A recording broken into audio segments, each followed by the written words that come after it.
Desafíos matemáticos. Buen día, este es el resumen de las actividades Aprende en Casa del 11 de marzo para quinto grado. Comenzamos con matemáticas, el tema es arma figura con los abuelitos. Nos cuentan que a Pedro le gusta armar rompecabezas con sus abuelitos o formar figuras muy bonitas como estas. Necesitaremos el material recortable de la página 207. En la cuadrícula dibujarás 3 trapecios iguales. Recuerda que un cuadrito equivale a 1 centímetro cuadrado. Traten de adivinar de qué cuadrilátero se trata. Es un cuadrilátero que tiene dos lados paralelos que tienen diferentes tamaños y los otros dos no son paralelos y pueden tener el mismo tamaño o diferente. Los dos paralelos se llaman bases del trapecio. Este es el dibujo de Raulito. El de Jennifer quedó así. Ambas figuras cumplen con las condiciones que te di. Es importante que sepas que hay diferentes tipos de trapecios y aquí puedes ver dos tipos diferentes. El de Raúl se llama trapecio isósceles. Vamos a trazar la base mayor de 6 centímetros y la base menor de 2 centímetros y la altura de 3 centímetros. Vamos a contestar la pregunta de la página 99. ¿Cuál es el área del romboide? Como la base del romboide es de 8 centímetros y la altura de 3 centímetros, multiplica 8 por 3 es igual a 24, por lo tanto el área del romboide es igual a 24 centímetros. Si el área del romboide es 24 centímetros y el romboide está dividido en dos trapecios iguales, entonces el área de cada uno de los trapecios sería 12 centímetros cuadrados. Si la base del romboide está formada por la suma de la base mayor y menor del trapecio, ¿cómo se obtiene el área de un trapecio? Si el área del romboide es base por altura y la base es igual a la suma de la base mayor más la base menor del trapecio, queda así. Pero como son dos trapecios, entonces divide el resultado entre 2 y la fórmula queda así. En el tercer trapecio que quedó, traza una diagonal como muestra en la imagen y recorta los dos triángulos que se forman para poder responder 4 preguntas. Aquí tenemos 4 tarjetas. ¿Cuál es el área del triángulo 1? Como la base mide 2 centímetros y la altura 3 centímetros, al multiplicarla quedaría 2 por 3 es igual a 6, entre 2 es igual a 3. ¿Cuál es el área del triángulo 2? Como la base mide 6 centímetros y la altura mide 3 centímetros y al multiplicarla quedaría 6 por 3 es igual a 18, entre 2 es igual a 9 centímetros cuadrados. ¿Qué relación existe entre el área de los triángulos y el área del trapecio? Si sumas las áreas de los triángulos son iguales al área del trapecio, porque lo cortarías en dos triángulos, entonces quedaría así. ¿Cómo se puede calcular el área de un trapecio si se conocen las medidas de sus bases mayor y base menor y la de su altura? Suman lo que mide la base, multiplican por la altura y se divide entre 2. Calcula el área del siguiente trapecio. Área es igual a 12 más 6 nos da 18 por 5 es igual a 90. Y 90 lo dividimos entre 2 y el resultado es 45 centímetros cuadrados. Si tienes dificultades para resolver este desafío, en mi canal hay un video donde se explica el tema. Seguimos con historia. El tema es ¿y si Adelita no fuera mi novia? En aquellos años se vendían hojas corridas, los cuales tenían información de lo que había pasado en algunos lugares. La población se enteraba de sucesos a través de los corridos.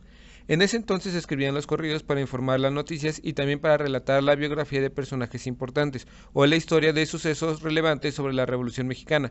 Por ejemplo, existía un corrido que relataba lo que pasó en una de las batallas más importantes de la Revolución, conocida como la Toma de Zacatecas. Con este corrido podrás saber lo que pasó durante la Toma de Zacatecas. En la batalla se enfrentaron las fuerzas de Pancho Villa contra las de Victoriano Huerta, que ganó Villa y que fue un combate muy sangriento. Hay corridos muy famosos de la Revolución que hablan de la mujer, por ejemplo, el corrido de la Adelita, aunque este corrido trata más sobre cómo veían los hombres la presencia de las mujeres en la guerra y no nos habla tanto de qué hacían exactamente esas mujeres. El corrido de la Adelita está inspirado en el caso de una persona real llamada Adela Velardes Pérez. Junto con otras mujeres se dedicó a la atención médica de los heridos durante la guerra revolucionaria. El papel de la mujer como enfermera durante la revolución ha sido uno de los más recordados, pero no es el único. Muchas mujeres tuvieron que aprender a usar las armas para defender sus tierras y sus casas después de que sus hombres se fueran con un ejército a luchar. Ella es conocida como una de las principales símbolos de la insurgencia femenina durante la revolución, ya que redactó el plan de Tacubaya. Fue ella quien encabezó la protesta de la Ciudad de México contra el fraude electoral de 1910, donde una de sus principales consignas fue: es tiempo que las mujeres mexicanas reconozcan que sus derechos y obligaciones van más allá del hogar. Esas acciones incluso llevaron a la cárcel, y poco después fue reclutada por el mismísimo general Emiliano Zapata a las filas de su ejército liberador del sur. Hay que aclarar que sí hubo mujeres que se unían a la lucha de manera directa. Uno de los casos más conocidos es el de la coronel Rosa Bobadilla, Fue una mujer que se unió a las causas zapatistas después de haber sido perseguida injustamente por las autoridades del Estado de México. Las mujeres lucharon por la libertad y la igualdad de derechos durante la revolución.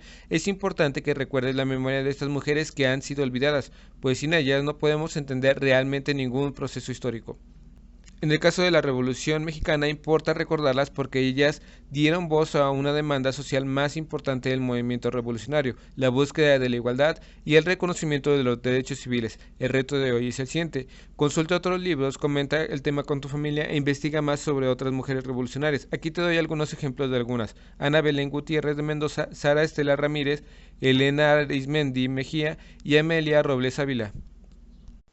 Seguimos con lengua materna. El tema es los argumentos, razones para convencer. En las sesiones anteriores revisamos algunos elementos del debate, las opiniones que se expresan y los datos que se mencionan. Ahora toca descubrir qué son los argumentos y cuál es su importancia. ¿Sabes qué son los argumentos? El argumento es algo que nos ayuda a determinar una discusión y que es algo que decimos. Juan Carlos se burla de las ideas de Tom. La burla es una estrategia que a veces usamos para descalificar o hacer callar a nuestro oponente, aunque no es una estrategia limpia que se aceptaría en un debate. Leamos la siguiente fábula. Un murciélago cayó a tierra y fue capturado por una comadreja. Como vio que estaba a punto de morir, pidió que le salvara la vida. La comadreja dijo: es imposible que te soltara porque por naturaleza soy enemiga de todos los pájaros. El murciélago dijo que él no era un pájaro, sino un ratón, así que pudo librarse. Pero más tarde volvió a caer y de nuevo fue capturado por otra comadreja, a la que le suplicó que lo dejara. Esta dijo que era una enemiga de todos los ratones, a lo que respondió que él no era un ratón sino un murciélago y quedó libre. Ocurrió pues que él, por cambiarse 2 veces el nombre, consiguió su salvación. No debemos nunca persistir en los mismos medios, sino pensar que quienes se adaptan a las circunstancias consiguen a menudo escapar de los peligros más graves. ¿Qué dice el murciélago para que la primera comadreja no se lo coma? Como la comadreja ha dicho que odia a los pájaros, él dice que no es un ave, sino un ratón. ¿Por qué la comadreja cree que el murciélago es un ratón? Por el cuerpo y la cabeza de un murciélago guardan cierto parecido con los de un ratón. ¿Qué le dijo el murciélago a la segunda comadreja para que no se lo coma?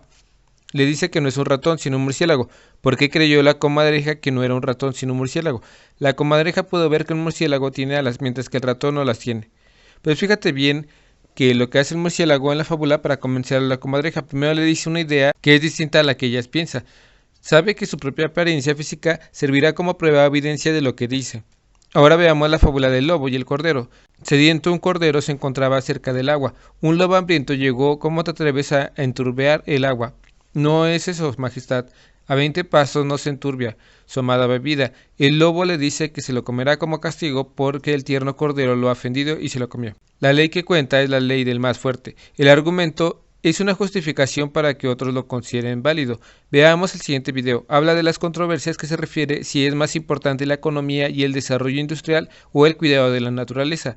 Resulta injusto que algunos países tengan normas que se deben aplicar a países menos favorables. No toda la energía ambiental es buena, ya que algunas energías pueden afectar el curso natural. En situación actual, todos debemos ver por el cambio climático. Esto se puede resumir en 3 ideas. Se ha comprobado en algunos países que un buen desarrollo tecnológico y científico posibilita el descubrimiento de medidas de soluciones problemáticas al ambiente. Es necesario limitar las medidas a favor del ambiente que perjudican el desarrollo económico, tecnológico e industrial de los países. Los países más pobres necesitan usar fuentes de energías contaminantes para desarrollarse y es injusto limitarlos. De estas oraciones, ¿cuál usa argumento? Recuerda que el argumento trata de convencer a otras personas. Si no hay industria, no tendríamos una buena calidad de vida. No es culpa de las industrias, es un problema conjunto. Trabaja por el bien común y los residuos están regulados. Aquí están las ideas principales. Las industrias trabajan para el bien de la sociedad.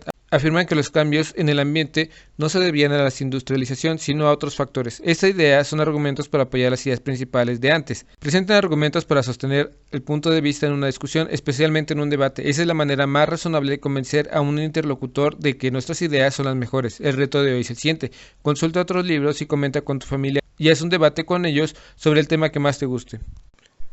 Seguimos con música. El tema es Carmina Burana. En la clase de entonación vamos a cantar con ma, la posición de bostezo. Ahora cantaremos con me. Ahora cantaremos con mo y al final vamos a cantar con mu.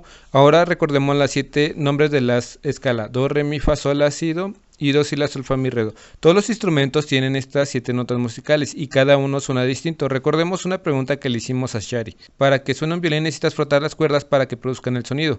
El compás musical nos ayuda a dividir las partituras. El inicio colocamos el compás, vamos a dibujar 2 negras y una blanca. Se cierra el compás. Para el segundo compás vamos a dibujar una redonda y vamos a dibujar 2 blancas y en el último compás serán 4 negras. Practiquemos otras combinaciones. Puedes crear tantos compases como gustes. Necesitaremos una redonda para completar un compás completo, 2 blancas, 4 negras u 8 corcheas. Estas son las notas en cuanto a ritmo y las notas musicales para completar un compás podrían poner una blanca, 2 corcheas y una negra. Alguien dejó aquí una tuba, así que comienzan a correr rápidamente en cámara lenta y al final se le caen los pantalones. ¿Por qué tiraste tu instrumento a la basura? Y la música va uno evolucionando, pero no debes rendirte nunca. Veamos la pregunta que le hicimos a Shenen. En el son jarocho, ese tipo de música que se canta en una fiesta que se llama fandango. El cencerro suena como una campana de vaca. En el cencerro nos ayudan a marcar el pulso y leemos algunos compases formando ritmo con notas combinadas. Primero lo hacemos lento y luego un poco más rápido. Así vamos a marcar el compás con la mano. El programa de hoy se llama Carmina Burana. Fue una obra contemporánea. Carmina significa poema y Burana porque es de la región de Bura. Era un poema, por lo tanto el poema es de Bura.